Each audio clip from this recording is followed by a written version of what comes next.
Subscribe masuk surga. Like, komen cepat kaya.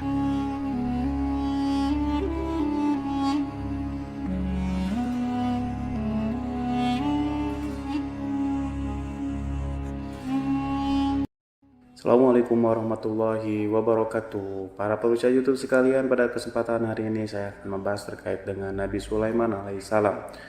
Nah, Nabi Sulaiman alaihissalam adalah manusia terkaya sepanjang sejarah kehidupan manusia di muka bumi. Dalam beberapa kitab suci seperti Al-Quran, Alkitab, Injil, Nabi Sulaiman alaihissalam dijelaskan sebagai manusia terkaya yang pernah hidup di muka bumi. Tidak ada satupun manusia yang bisa mengalahkan total kekayaannya. Hingga hari kiamat tiba, nanti para arkeolog telah menemukan situs peninggalan sejarah Islam yang mengungkap total kekayaan lebih dari Nabi Sulaiman alaihissalam. Reis bin Yosef, seorang profesor dari Tel Aviv University, seorang peneliti, ia menyatakan bahwa 3000 tahun yang lalu Nabi Sulaiman alaihissalam diperkirakan memiliki kekayaan senilai 2,2 triliun US dollar.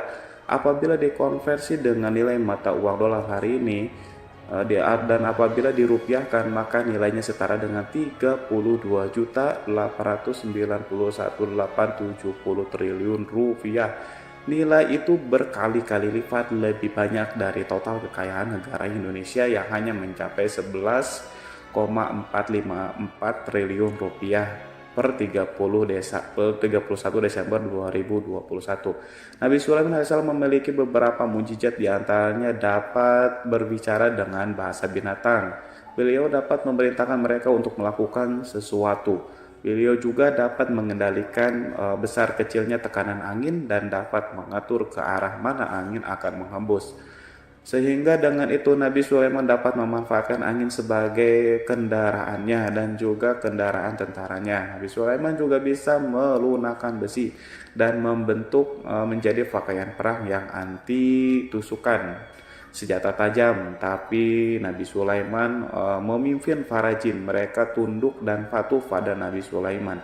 Tidak hanya itu, setan dan iblis laknatullah yang merupakan makhluk pembangkang dapat dibuat tunduk bertekuk lutut pada perintah-perintah Nabi Sulaiman. Bisa melakukan teleportasi, yaitu berpindah dari satu tempat ke tempat yang lainnya dalam waktu singkat. Peristiwa tersebut dibuktikan dengan pemindahan singgasana Ratu Bilqis atas perintah Nabi Sulaiman. Nabi Sulaiman juga dikenal sebagai raja yang adil dan bijaksana. Nabi Sulaiman diberkahi kecerdasan yang sangat luar biasa untuk menyatupadukan segenap kekuatan yang Allah berikan kepadanya. Ia mengelola dan membawa kerajaannya menjadi kekuatan raksasa yang tak terkalahkan di masanya. Dengan segenap kemampuan yang dimiliki, tentara Nabi Sulaiman adalah tentara terkuat di bumi tanpa ada yang menandinginya.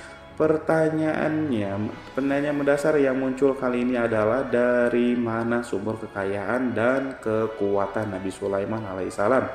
Untuk mendapatkan jawabannya dari pertanyaan itu, simak video ini sampai akhir. Sebelum itu, mari bantu channel ini untuk terus berkembang dengan cara subscribe dan nyalakan tanda loncengnya, juga like, komentar yang positif, berikan share juga pada video ini. Semoga bernilai amal jariah karena ikut mensiarkan kisah Islam pada masyarakat Islam dan dunia. Terima kasih. Bismillahirrahmanirrahim.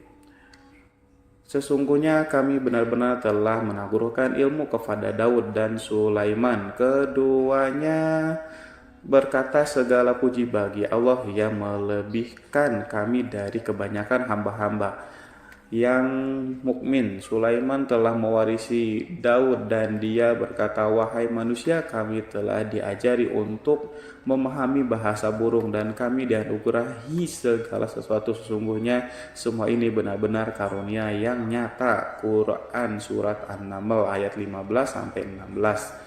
Saudara-saudaraku yang dirahmati oleh Allah, pada ayat di atas disebutkan bahwa Sulaiman telah mewarisi Daud. Nabi Sulaiman mewarisi Nabi Daud dalam sisi kenabian dan kekuasaan, bukan mewarisi harta, karena para nabi tidak mewarisi harta.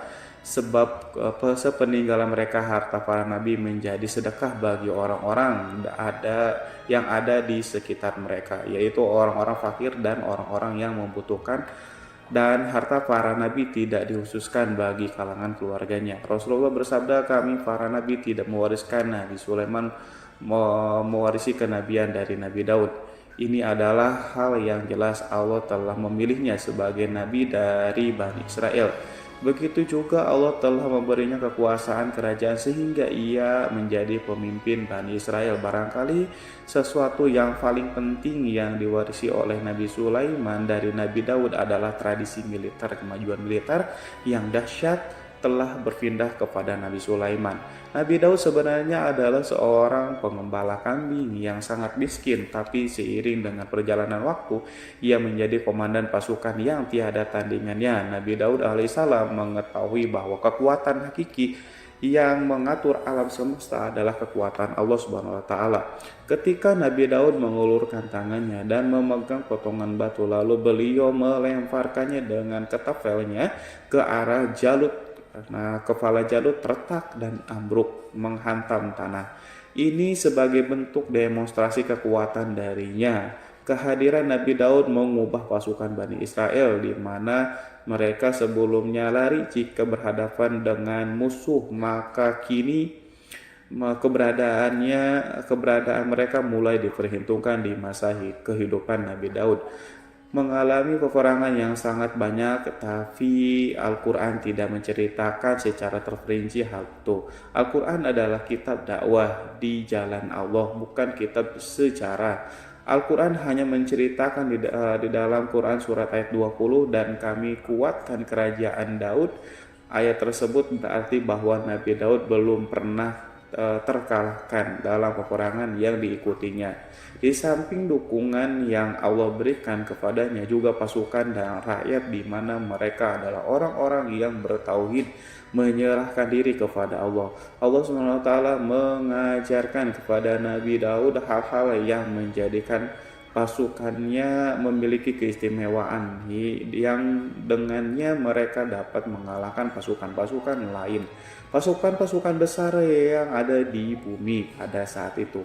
Allah Subhanahu wa taala telah berfirman dalam Quran surat Saba ayat 10, dan kami telah melunakkan besi untuknya. Baju besi mungkin akan menjadi masalah dalam benak kita ketika orang-orang akan berperang. Baju besi cukup mengganggu gerakan mereka. Kita bisa membayangkan ketika ada dua orang berperang, salah satunya dapat bergerak bebas sementara yang lainnya tidak leluasa bergerak karena tertahan dengan pakaiannya. Namun dengan kekuasaan Allah, Nabi Daud dapat melunakkan besi dan membuat baju besi menjadi ringan yang mudah untuk digunakan.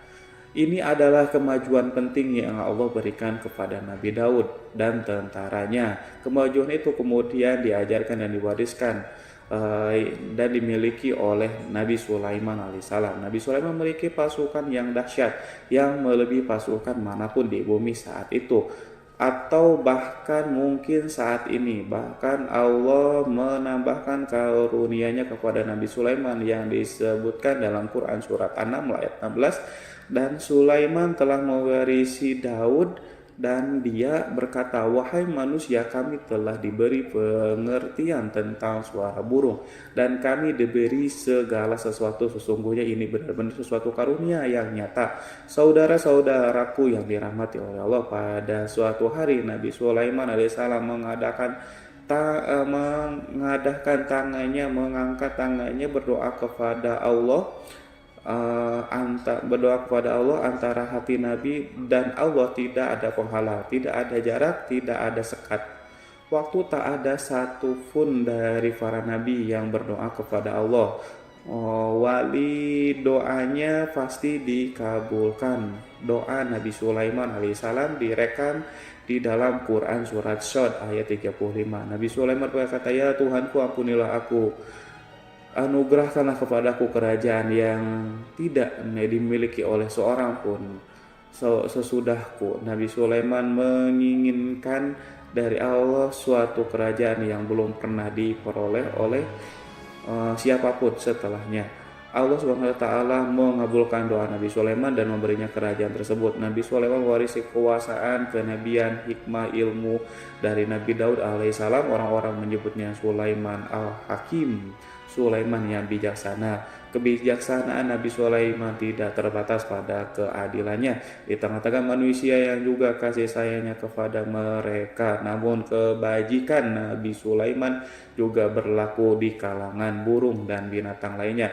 Nabi Daud juga mengenal bahasa burung, tetapi Nabi Sulaiman dapat berbicara dengan bahasa burung. Bahkan ia dapat menggantikannya sebagai pembantunya ketika Nabi Daud bertasbih, gunung-gunung dan burung-burung serta binatang buas ikut bertasbih bersamanya. Bahkan angin pun berhenti untuk mendengarkan tasbih itu. Sedangkan Nabi Sulaiman, Allah Subhanahu wa taala memberinya karunia lebih dari itu, di mana binatang-binatang buas tunduk padanya. Begitu juga angin dan burung. Saudara-saudaraku yang dirahmati oleh Allah, Nabi Sulaiman alaihissalam mampu mendengarkan bisikan semut yang berbicara kepadanya kepada sesamanya. Mereka bahkan ia mampu memerintahkan semut tersebut sehingga semut itu menjadi taat pada perintah pasukan Nabi Sulaiman. Nabi Sulaiman memiliki kekuatan yang sangat dahsyat di dunia. Belum pernah ada di dunia ini satu pasukan pun yang memiliki kekuatan seperti itu. Kekuatan Nabi Sulaiman berasal dari beberapa kombinasi yang sangat mengagumkan, sehingga karenanya ia tidak dapat tertandingi. Kekuatan itu terdiri dari manusia, binatang, jin, dan lain-lainnya. Sebagainya kita mengetahui bahwa jin adalah makhluk Allah dan manusia tidak mampu melihatnya atau menghadirkannya atau meminta pertolongan kepadanya. Sedangkan Nabi Sulaiman telah diberi Allah suatu kemampuan untuk menundukkan jin, memperkerjakan mereka sebagai tentara di tengah-tengah peperangan. Bahkan ia mampu menjadikan mereka sebagai pekerja-pekerja kasar di kerajaannya saat tidak ada peperangan. Maka karena itu ketika ada pasukan lain yang mencoba melawan pasukan Nabi Sulaiman, mustahil mereka akan mendapatkan kemenangan. Bahkan pasukan Nabi Sulaiman diperkuat oleh burung-burung di pasukan Nabi Sulaiman memerankan tugas penting, yaitu menjadi agen intelijen. Kita mengetahui bahwa peran informasi saat peperangan adalah hal yang penting, dan informasi tersebut pasukan dapat mengetahui keadaan lawannya. Demikian peranan burung pada pasukan Nabi Sulaiman. Ia terbang di tengah-tengah musuh, kemudian ia kembali pada Sulaiman untuk menyampaikan berita tentang keadaan lawannya. Di samping itu, di samping jin, burung Allah juga menundukkan angin untuk Nabi Sulaiman. Nabi Sulaiman dapat memerintahkan angin dan ia mampu untuk menaiki angin tersebut bersama tentaranya. Di dalam Quran surat Shad ayat 36 sampai 40, Allah SWT berfirman, "Kami tundukkan kepada angin yang berhembus dengan baik menurut kemana saja yang dikehendaki Sulaiman, dan kami tundukkan pula kepadanya setan-setan, semuanya ahli bangunan dan penyelam, dan setan yang lain yang terikat dalam belenggu. Inilah anugerah kami, maka berikanlah kepada orang lain atau tahanlah untuk dirimu sendiri dan dengan tiada pertanggungjawaban, dan sesungguhnya dia mempunyai kedudukan yang dekat pada sisi kami dan tempat kembali yang baik."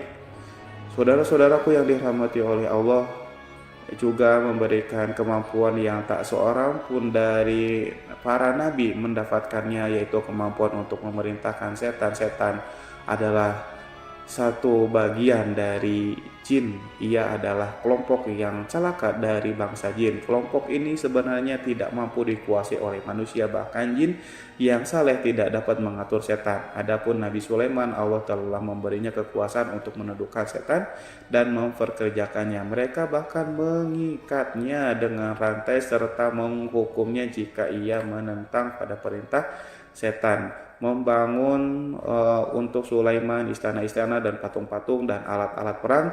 Bahkan setan-setan itu menyelam di dasar laut untuk mengeluarkan permata dan yakut untuk Sulaiman. Jika ada di antara setan yang menentang perintahnya, maka Nabi Sulaiman alaihissalam mengikatnya dengan rantai. Ini semua menunjukkan kekayaan Nabi Sulaiman dan kekuasaan di mana ia mampu mengatur banyak makhluk di bumi ini. Tentu saja kemampuan itu semuanya adalah atas izin atau kehendak dari Allah Subhanahu wa taala. Sebagai mukjizat dari Allah Subhanahu wa taala berfirman dalam Quran surat Saba ayat 12, dan sebagian dari jin ada yang bekerja di hadapannya di bawah kekuasaannya dengan izin Tuhannya, dan siapa yang menyimpang di antara mereka dari perintah kami, maka kami rasakan kepadanya azab neraka yang apinya menyala-nyala. Para jin itu membuat untuk Sulaiman apa yang dikehendakinya dari gedung-gedung yang tinggi dan patung-patung dan piring-piring yang besarnya seperti kolam atau periuk yang tetap berada di atas tungku. Saudara-saudaraku yang dirahmati oleh Allah, Nabi Sulaiman yang bijaksana adalah penguasa yang tak tertandingi di muka bumi ini. Meskipun memperoleh nikmat-nikmat khusus yang agung itu yang Allah berikan kepada Nabi Sulaiman, beliau tetap menunjukkan dirinya sebagai manusia yang paling banyak berzikir kepada Allah dan manusia yang paling banyak bersyukur di zamannya. Saudara-saudaraku yang dirahmati Allah, sebagaimana Allah Subhanahu wa taala telah memberikan nikmat kepada ayahnya Nabi Daud alaihissalam, di mana ia mampu melunakkan besi dan Allah mengajarinya bagaimana cara mencairkan besi, maka Nabi Sulaiman alaihissalam dapat memanfaatkan tembaga yang cair untuk peperangan. Dan juga di saat perdamaian, pada saat peperangan beliau mencampur tembaga dengan besi dan membuat darinya perunggu. Mereka menggunakan senjata-senjata perunggu dalam peperangan seperti pedang, baju besi, dan juga pisau. Senjata-senjata ini adalah senjata yang paling kuat di saat itu.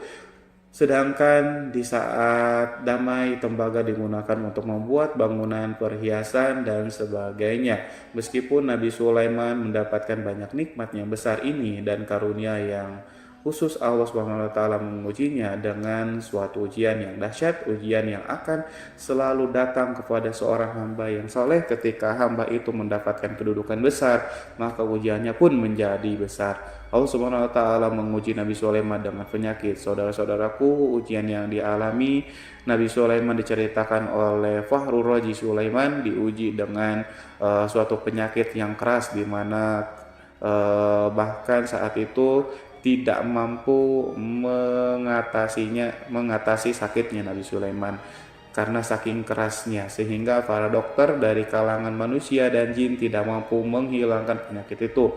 Lalu burung-burung menghadirkan rumput-rumput yang dianggap sebagai obat, tetapi Nabi Sulaiman tak kunjung sembuh.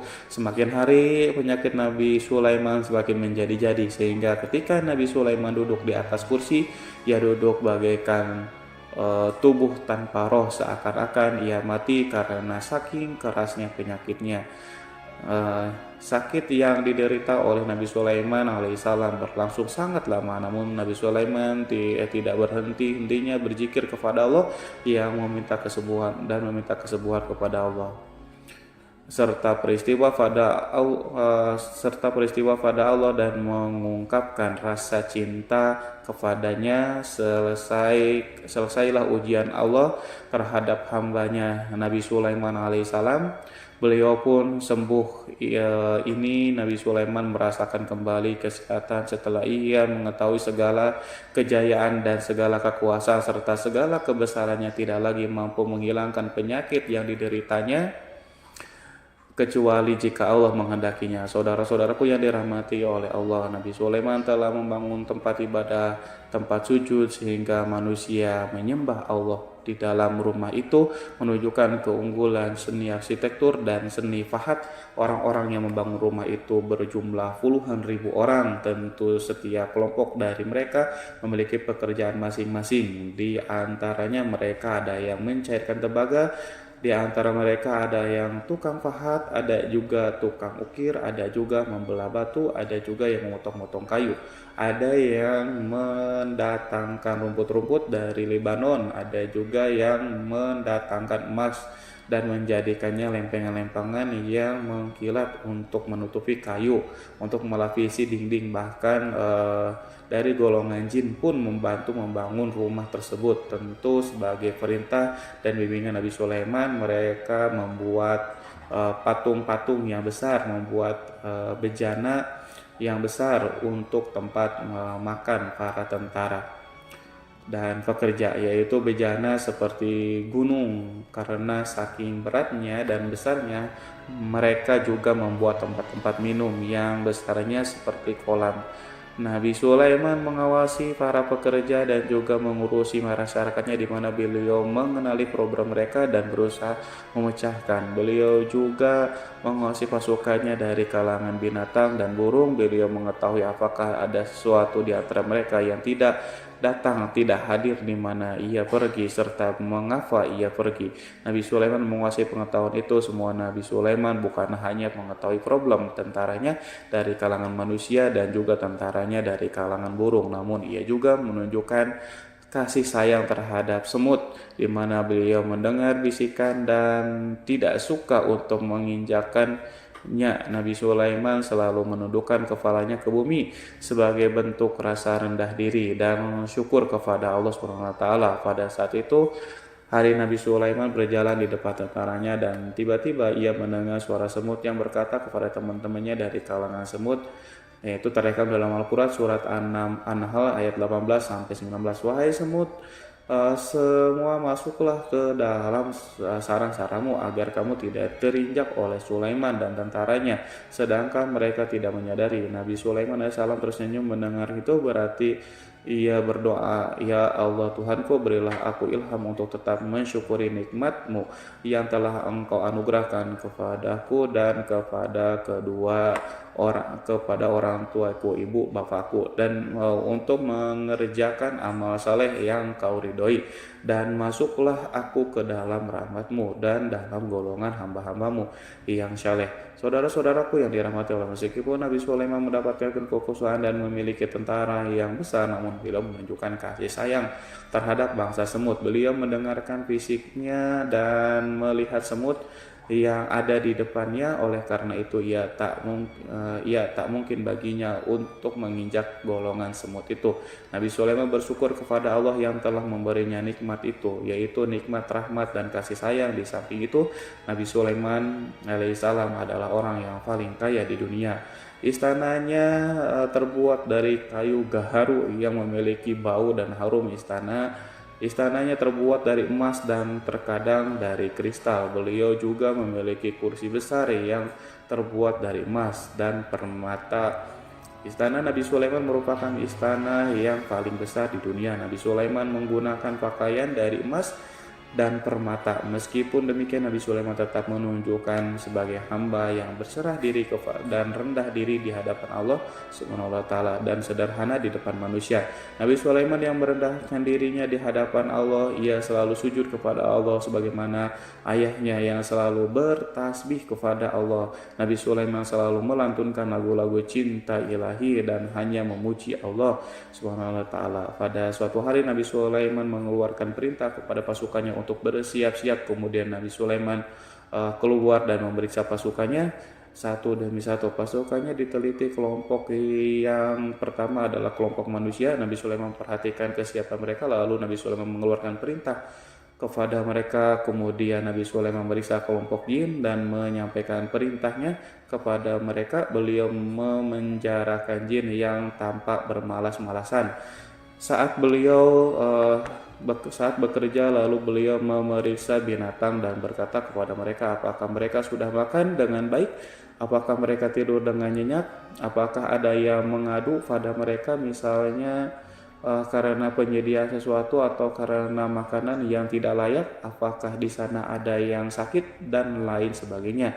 Semuanya diperiksa oleh Nabi Sulaiman. Ketika Nabi Sulaiman merasa puas dengan semuanya, Nabi Sulaiman memasukkan memasuki tenda tempat berkumpulnya para burung. Nabi Sulaiman alaihissalam kemudian memasuki tenda tersebut dan mengamati keadaan di sekitarnya, sehingga beliau mengetahui bahwa ada satu burung yang tidak hadir, yaitu burung hudhud.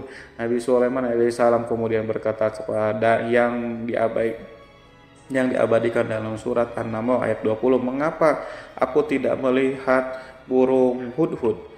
Burung-burung yang lainnya tampak terdiam sebagai penghormatan dan mereka mendengarkan apa yang dikatakan pemimpin mereka, Nabi Sulaiman. Nabi Sulaiman mengarah ke pandangannya pada semua burung dan tidak menemukan burung hudhud di antara mereka. Tak seekor burung pun yang mengetahui keberadaan burung hudhud. Absen pada apel wajib kali ini, Nabi Sulaiman memulai menampakkan kemarahannya. Apakah dia termasuk yang tidak hadir? Tiba-tiba seekor burung kecil memberanikan diri untuk berkata kepada Nabi Sulaiman, "Wahai Nabi yang mulia, seharusnya hudhud ada bersamaku kemarin untuk melaksanakan tugas penyelidikan. Ia adalah pemimpin misi itu, namun burung hudhud belum datang. Oleh karena itu, aku tidak pergi bersamanya." Burung itu tampak gemetar karena Nabi Sulaiman bahwa hudhud tidak hadir dan tak seorang pun mengetahui kemana ia pergi. Hudhud pergi tanpa terlebih dahulu meminta izin kepada Nabi Sulaiman dan tidak memberitahu kemana keberadaannya. Dalam keadaan marah, Nabi Sulaiman berkata, "Sesungguhnya aku benar-benar akan mengazabnya dengan azab yang keras atau benar-benar menyembelihnya, kecuali jika ia benar-benar datang kepadaku dengan alasan yang jelas."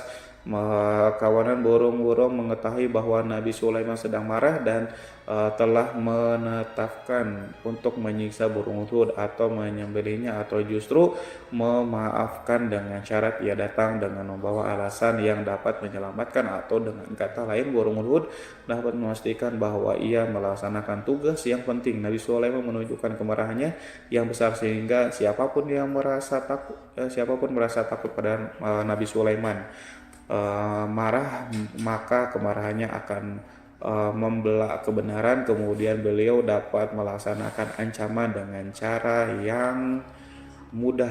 Seekor burung tanpa gemetar ketakutan melihat kemarahan Nabi Sulaiman.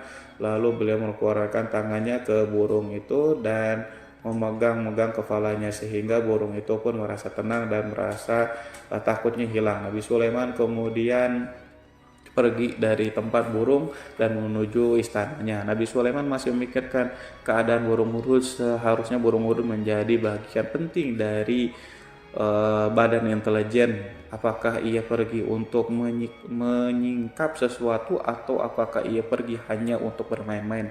Nabi Sulaiman alaihissalam telah memperhatikan dan mengetahui bahwa burung hudhud adalah seekor burung yang cerdik dan juga fasih berbicara. Terkadang Nabi Sulaiman mendapati burung hudhud sedang bermain-main dan menunda-nunda pekerjaannya. Namun ketika Nabi Sulaiman melihatnya, burung hudhud memahami bahwa perbuatannya tidak benar, sebab ia tidak boleh menyampur adukan antara waktu serius dan waktu bermain. Tidak lama setelah itu burung tiba-tiba di tempat para burung-burung yang lain berkata kepadanya, "Wahai Hud, pergilah engkau ke tempat Nabi Sulaiman. Jika ia mengetahui bahwa engkau telah sampai, jiwamu benar-benar terancam." Mendengar itu burung hudhud segera beranjak. Ia terbang menemui Nabi Sulaiman. Pada waktu itu Nabi Sulaiman sedang duduk bersama tentaranya yang lain. Burung hudhud berdiri. Ia telah mencanangkan untuk memulai pembicaraan dengan Nabi Sulaiman. Sebelum Nabi Sulaiman banyak bertanya kepadanya kemana dia pergi, ia berbagi sebagai bukti bahwa hudhud telah melaksanakan sesuatu tugas yang penting. Dalam Quran surat An-Nahl ayat 22, burung hudhud telah berbicara, "Aku telah mengetahui sesuatu yang kamu belum mengetahuinya, dan kubawa kepadamu dari negeri Sabah untuk berita penting yang diyakini seakan-akan burung hudhud hendak berkata, aku adalah hudhud yang miskin, tapi aku mengetahui apa yang tidak engkau ketahui, dan aku datang kepadamu dari kerajaan Sabah dengan membawa berita yang sangat penting." Nabi Sulaiman nampak terdiam. Ia menunggu Hudhud menyelesaikan kisah yang tertulis dalam Quran surat An-Naml ayat 23 sampai 24. Burung berkata, sesungguhnya aku menjumpai seorang wanita yang memerintah mereka dianugerahi segala sesuatu serta mempunyai singgasana yang sangat besar. Aku mendapati dia dan kaumnya menyembah matahari selain Allah, dan setan telah menjadikan mereka memandang indah perbuatan-perbuatan mereka, lalu menghalangi mereka dari jalan Allah sehingga mereka tidak mendapatkan petunjuk. Burung Hudhud diam sejenak dan Nabi Sulaiman merasa bahwa Hudhud menunjukkan kefasihan lisannya dan berbicara dengan baik kepadanya.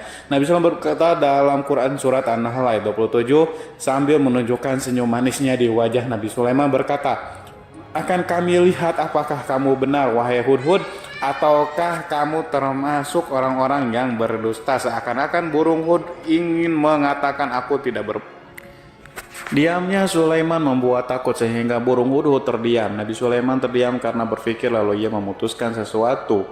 Setelah itu beliau mengangkat kepala lainnya dan meminta secari kertas dan pena. Nabi Sulaiman menulis surat singkat dan menyerahkannya kepada Hudhud serta memerintahkan kepadanya dalam Quran surat An-Nahl ayat 24, pergilah dengan membawa suratku ini, lalu jatuhkanlah kepada mereka, kemudian berpalinglah dari mereka, lalu perhatikanlah apa yang mereka bicarakan.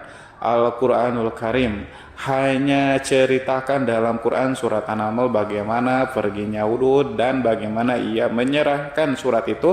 Lalu Al-Quran langsung menyebutkan keadaan kerajaan Balqis yang saat itu ia sedang membaca surat tersebut di depan para pembesar kerajaannya dan para menterinya dalam Quran surat An-Naml ayat 29 sampai 31. Berkatalah Bilqis, wahai pembesar-pembesar, sesungguhnya telah dijatuhkan kepadaku sebuah surat yang mulia.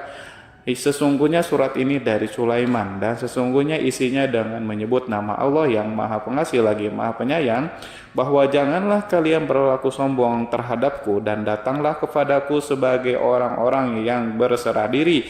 Saudara-saudaraku yang dirahmati Allah, dalam surat itu Nabi Sulaiman disebutkan hendaklah mereka menyerahkan diri dan tunduk kepada perintah Sulaiman. Nabi Sulaiman memerintahkan agar mereka meninggalkan penyembahan terhadap matahari.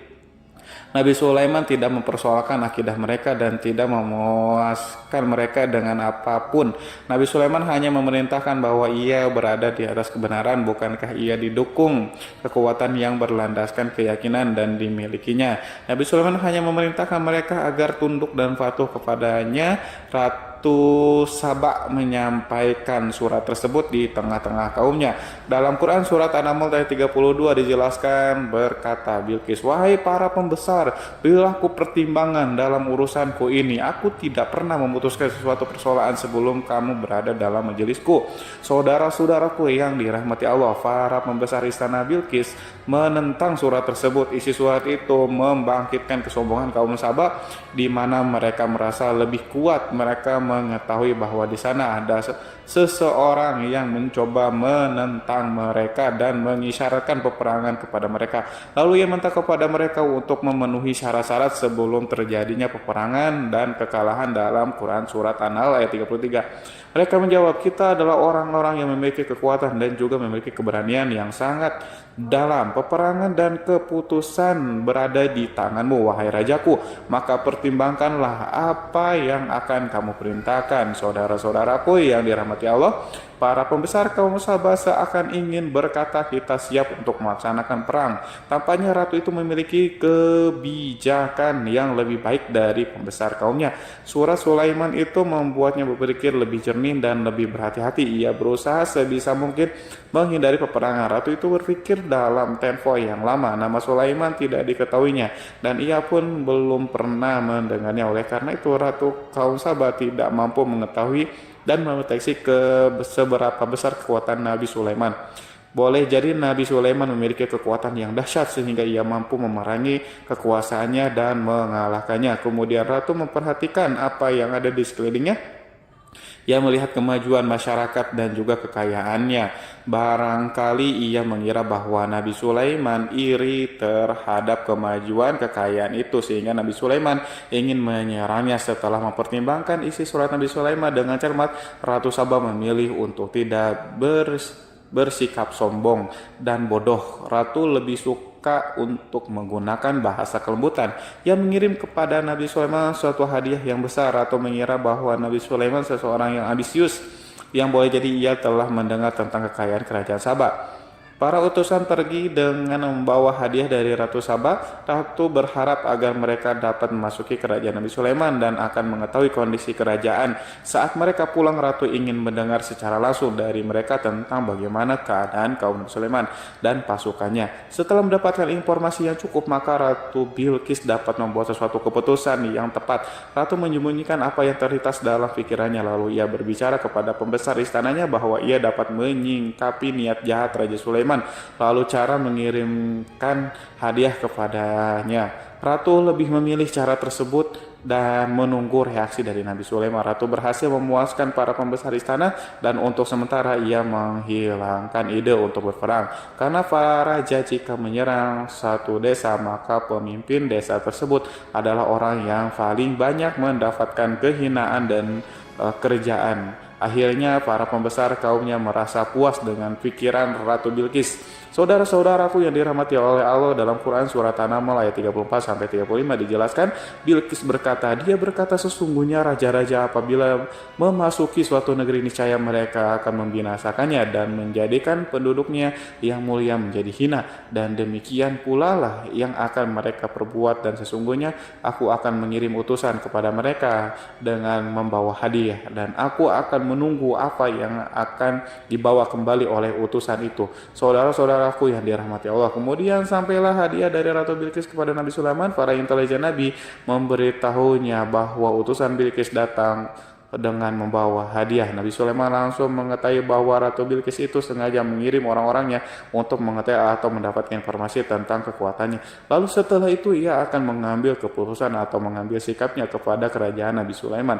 Sulaiman segera memanggil semua pasukannya untuk berkumpul. Utusan Bilqis segera memasuki istana. Nabi Sulaiman yang dipenuhi dengan pasukan besar yang bersenjata melihat itu, utusan Ratu Bilqis tercengang dan ia terkejut ketika mereka melihat kekayaan yang mereka bawa tidak ada apa-apanya dibandingkan apa yang ada di sana.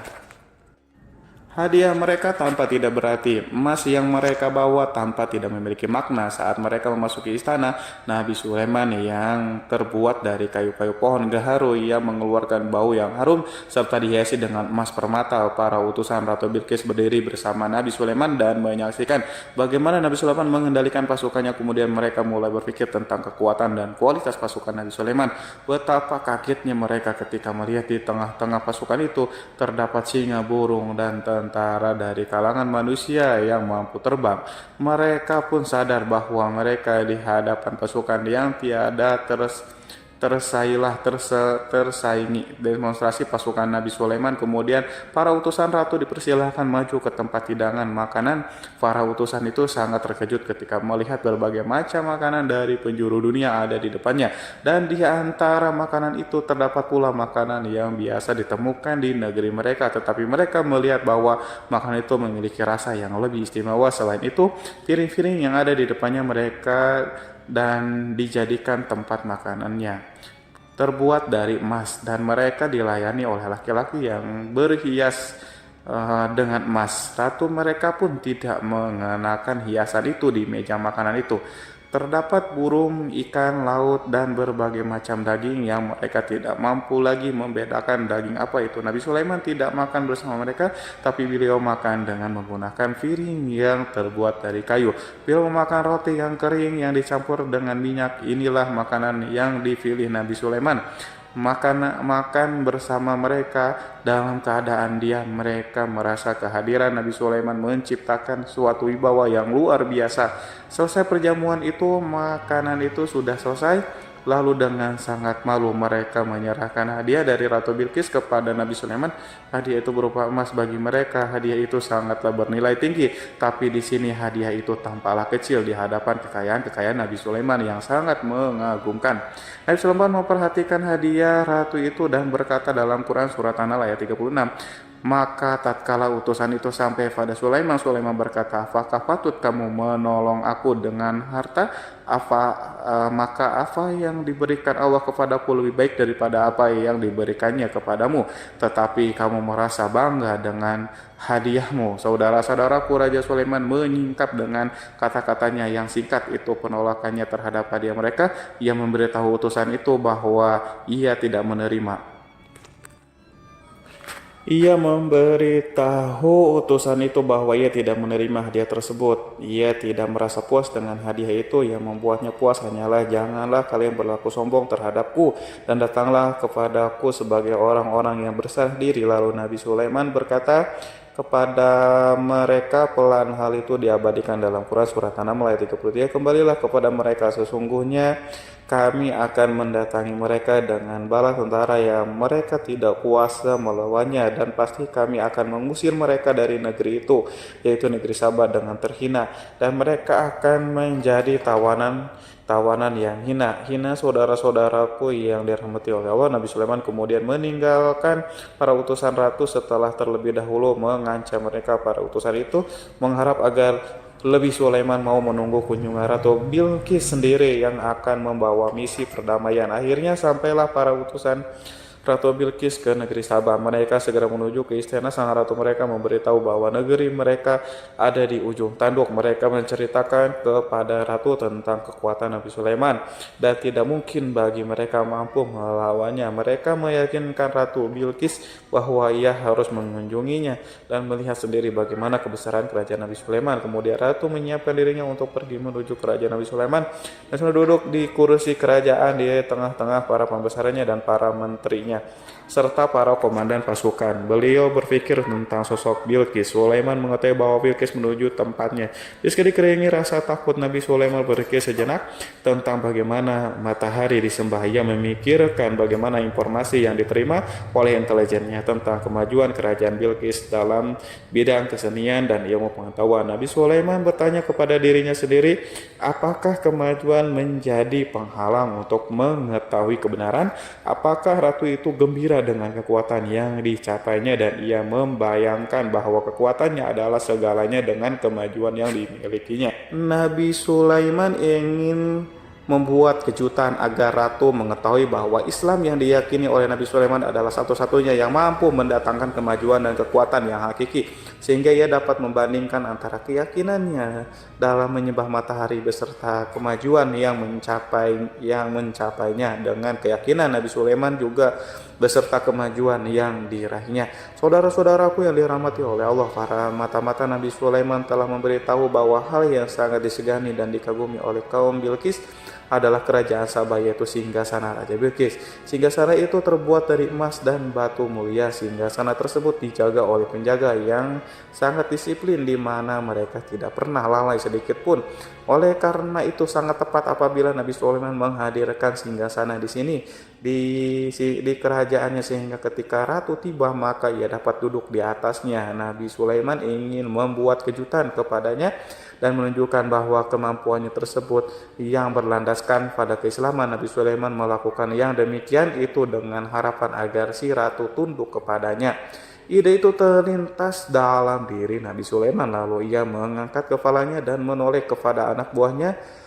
Hal itu diabadikan dalam Quran surat An-Naml ayat 36. Wahai para pembesar-pembesar, siapakah di antara yang sanggup membawa singgasananya kepadaku sebelum mereka datang kepadaku? Sebagai orang-orang yang berserah diri, saudara-saudaraku, perhatikanlah ungkapan pikiran Nabi Sulaiman tersebut. Semua pemikirannya berkisar tentang keislaman para penyembah matahari, tentang bagaimana beliau dapat memberikan petunjuk kepada mereka di jalan Allah. Yang pertama menjawab pertanyaan Nabi Sulaiman adalah jin Ifrit dari kalangan jin yang Allah telah menundukkan mereka kepada Nabi Sulaiman. Dalam Quran surah Al-Rahman ayat 39 berkata Ifrit yang cerdik dari golongan jin, aku akan datang kepadamu dengan membawa singgasana itu kepadamu sebelum kamu berdiri dari tempat dudukmu. Sesungguhnya aku benar-benar kuat untuk membawanya lagi. Dapat dipercaya Nabi Sulaiman berdiri dari tempat duduknya setelah 1 jam atau 2 jam, namun jin itu berjanji kepadanya untuk menghadirkan singgasana Bilqis. Sebelum itu istana di Palestina, sedangkan istana Bilqis terletak di Yaman. Antara singgasana tersebut dengan singgasana Nabi Sulaiman berjarak lebih dari ribuan mil. Barangkali pesawat yang cepat sekalipun yang kita kenal hari ini tidak akan mampu membawa dan mendatangkan istana itu dalam waktu 1 jam. Tetapi masalahnya di sini berhubungan dengan kekuatan jin yang serba misterius. Nabi Sulaiman alaihissalam tidak mengomentari sedikit pun terhadap apa yang dikatakan oleh Ifrit dari golongan jin. Tampaknya ia menunggu tanggapan lain yang mampu menghadirkan singgasana Bilqis yang lebih cepat dari jin. Nabi Sulaiman menoleh kepada seseorang di sana yang duduk di atas naungan. Hal itu diceritakan dalam Quran surat An-Naml ayat 40. Berkatalah seorang yang mempunyai ilmu dari Alkitab, aku akan membawa singgasana itu kepadamu sebelum matamu berkedip.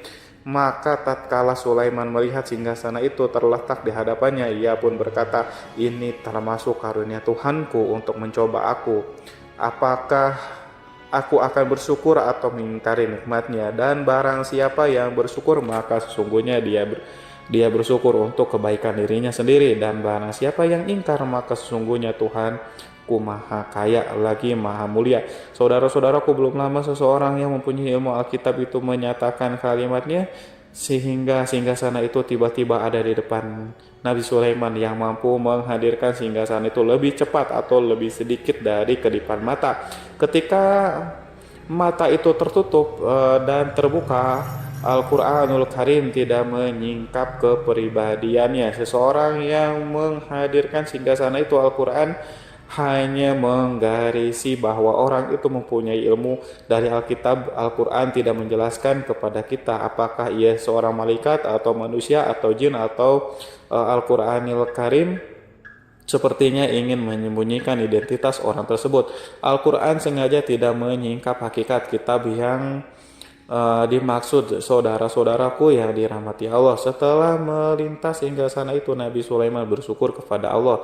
Ia mulai memperhatikan singgasana sang ratu. Singgasana tersebut merupakan simbol pembangunan dan juga kemajuan, tetapi tampaknya ia hanya sesuatu yang biasa saja jika dibandingkan dengan kekuatan dan kekuasaan. Khawatir kebesaran ciptaan yang dibuat oleh manusia dan jin di kalangan Nabi Sulaiman memikirkan dalam tempo yang sangat lama singgasana Ratu Bilqis itu. Kemudian beliau memerintahkan agar singgasana itu diperbaiki, sehingga saat Ratu Bilqis datang, lebih Sulaiman akan memujinya. Apakah Ratu Bilqis dapat mengenali singgasananya ataukah tidak? Di dalam Al-Quran surat An-Naml ayat 21, Nabi Sulaiman berkata, ubahlah baginya singgasana, maka kita akan melihat apakah dia mengenal ataukah dia termasuk orang-orang yang tidak mengenalnya. Saudara-saudaraku yang dirahmati Allah, Sulaiman memerintahkan agar dibangun istana yang akan digunakan untuk menyambut Ratu Bilqis.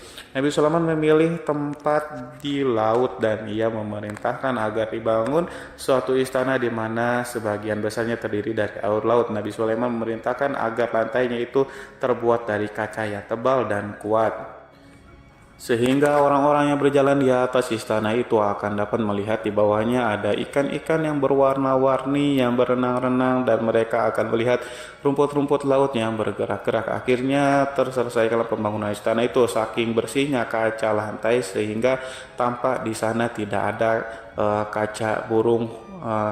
Burung Hud memberitahu Nabi Sulaiman bahwa Bilqis telah sampai di dekat kerajaannya. Kemudian Ratu Bilqis datang. Al-Quran tidak menyebutkan keadaan Nabi Sulaiman saat menyambut Bilqis, namun Al-Quran menunjukkan dua sikap Ratu Bilqis. Pertama, bagaimana sikap Bilqis ketika pertama kali melihat singgasananya yang datang mendahulunya, padahal ia telah meninggalkannya pengawalnya untuk tetap setia menjaga singgasananya. Keadaan kedua adalah keadaan di depan istana yang dibangun untuk penyambutan Ratu Bilqis.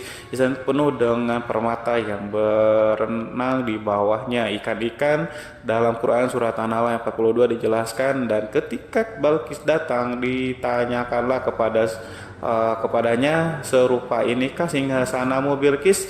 menjawab seakan-akan singgasana ini adalah singgasanaku. Kami telah diberi pengetahuan sebelumnya dan kami adalah orang-orang yang berserah diri. Saudara-saudaraku, pada dialek di atas, Bilqis melihat singgasananya dan ia tercengang saat mengetahui bahwa itu adalah singgasana miliknya. Namun ia kemudian mulai ragu karena melihat tidak sepenuhnya itu singgasana miliknya. Jika itu benar-benar miliknya, lalu bagaimana ia datang mendahulinya? Dan bila bukan singgasananya, maka bagaimana Sulaiman dapat meniru sepersis dan seteliti itu, padahal Sulaiman tidak pernah sekalipun pergi ke kerajaannya. Nabi Sulaiman berkata saat melihat Bilqis mengamati singgasananya, "Apakah ini singgasanamu?" Dia sangat kebingungan, namun setelah itu ia menjawab, "Sepertinya benar." Nabi Sulaiman berkata lagi, "Kami telah diberi ilmu sebelumnya dan kami sebagai orang-orang muslim saudara-saudaraku yang dirahmati oleh Allah."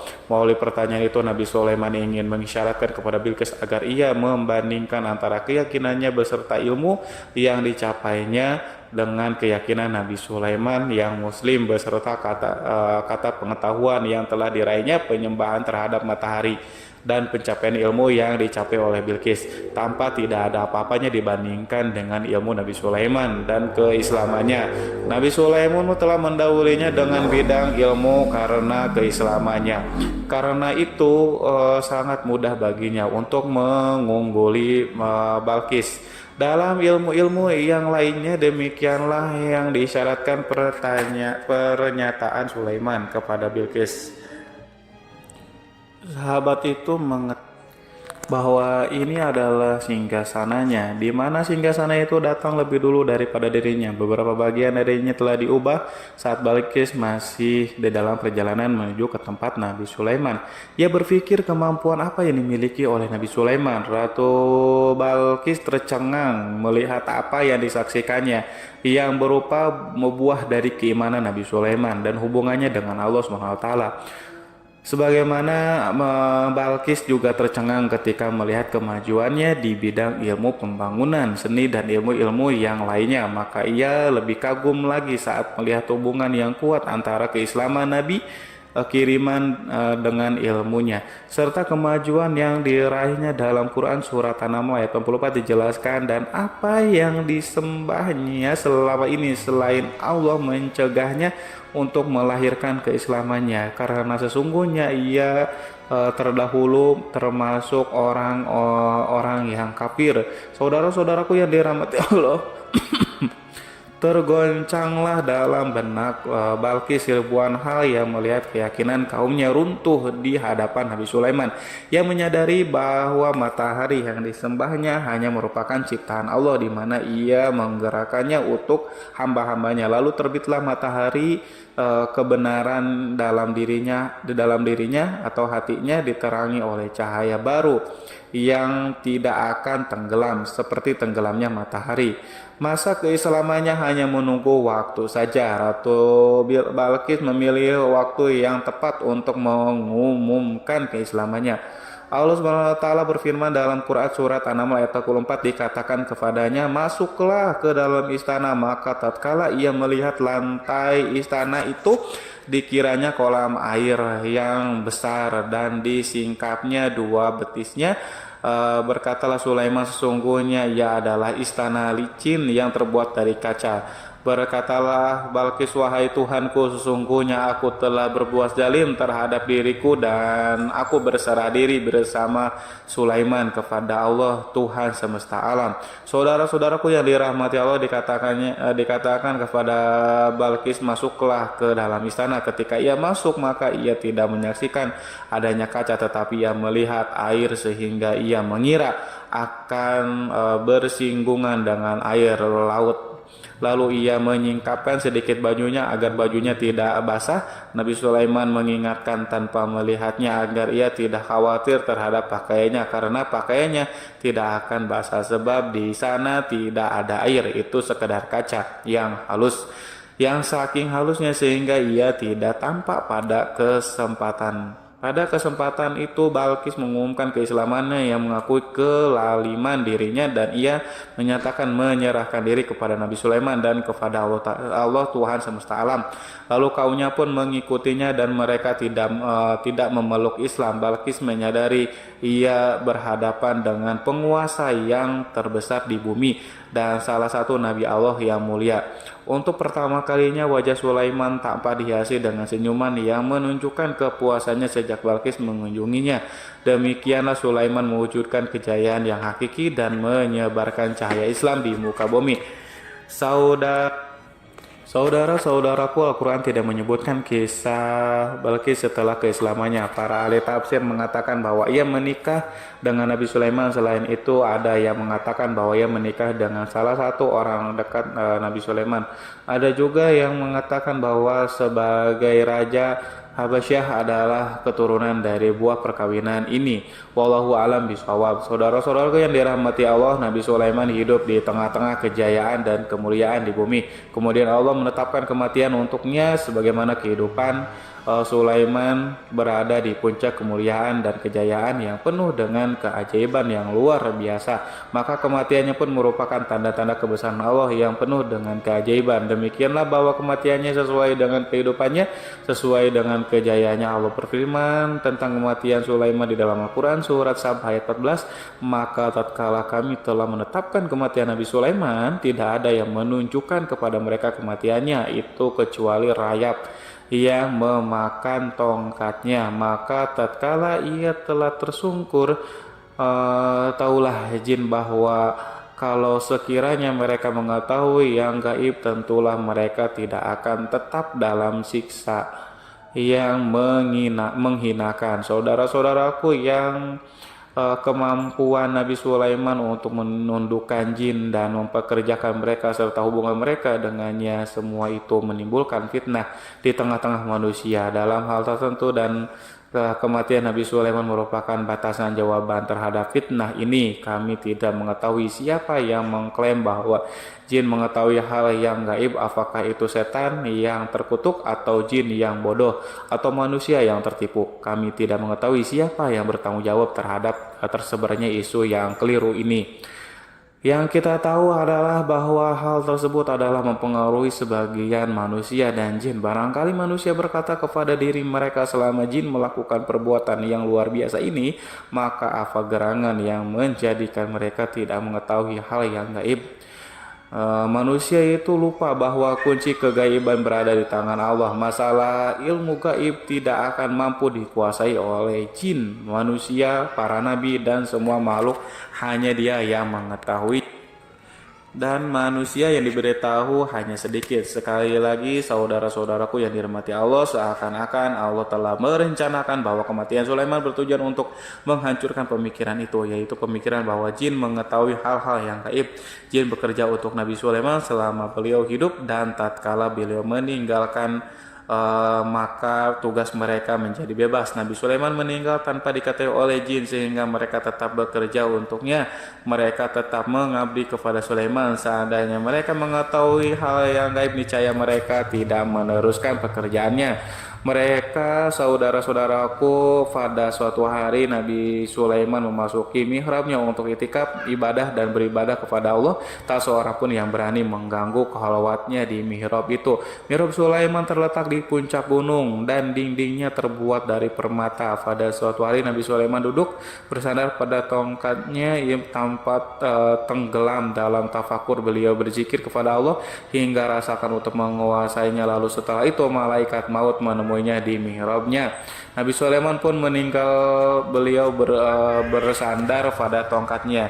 Jin melihatnya dan mengira bahwa beliau sedang sholat, sehingga mereka pun terus melanjutkan pekerjaannya. Berlalulah hari-hari yang panjang, kemudian datanglah rayap itu, yaitu semut kecil yang memakan kayu. Hewan itu mulai memakan tongkat Nabi Sulaiman. Rayap itu tampak lapar. Sebagian dari tongkat Nabi Sulaiman dimakan beberapa hari oleh rayap. itu ketika yang dimakan semakin bertambah, maka tongkat itu pun menjadi rusak dan kemudian jatuh dari tangan Nabi Sulaiman alaihissalam. Tubuh mulia itu kehilangan pertimbangan dan kemudian jatuh terhempas di bumi. Tatkala tubuh suci itu tersungkur, maka manusia segera menuju ke arahnya. Mereka menyadari dan mengetahui bahwa Nabi Sulaiman telah meninggal dalam waktu yang lama. Jin menyadari bahwa mereka tidak mengetahui hal yang gaib dan manusia pun mengetahui hal yang hakikatnya. Ini seandainya jin mengetahui hal yang gaib, niscaya ia tidak akan meneruskan siksa yang hina. Mereka tidak akan bekerja kepada Sulaiman. Demikianlah Nabi Sulaiman alaihissalam meninggal dalam keadaan duduk dan salat timiranya. Lalu berita itu tersebar bagaikan api di bumi. Manusia, burung, dan binatang buas mengantarkan jenazah Nabi Sulaiman. Sekawanan burung tanpa sedih dan menangis. Semua makhluk bersedih. Akhirnya tak seorang pun mengetahui bahwa burung di bumi meninggal seorang yang memahami pembicaraan burung, binatang-binatang, jin, dan yang lainnya. Sebagian burung-burung itu berkata betapa beratnya kehidupan di tengah orang-orang yang tidak mengetahui pembicaraan kita. Wallahu a'lam bishawab. Wassalamualaikum warahmatullahi wabarakatuh.